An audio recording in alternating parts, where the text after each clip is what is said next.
pressure regulator line sells vintage PVC. A lot of the houses in my area have the gas meter in the basement, and of course the pressure regulator is also in the basement. What these do is they regulate the amount of pressure going inside the house so it isn't too high. Now these have vents, which in this case goes up the wall, through the wall to the outside of the house with an elbow that has a screen. Now I think what happened was around the 60s or 70s, the city went around almost every single building and either added or replaced the pressure regulator. You can see how you have the old original 1920s gas pipe going through the wall to these crane fittings that are also original.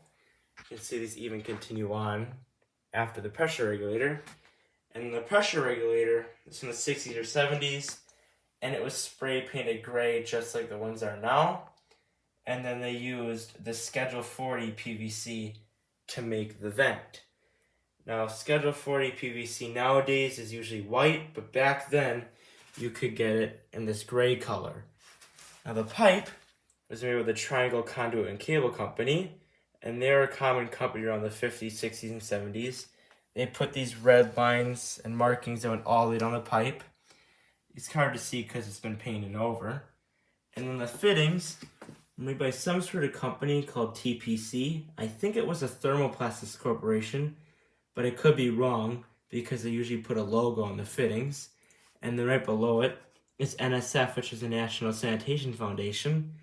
And that's still put on fittings now, but it's put on in capital letters. But back then they didn't put it on that way.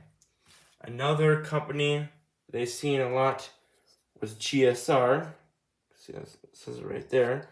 And they also made a gray Schedule 40 PVC fittings, which I've seen used on these old pressure regulators.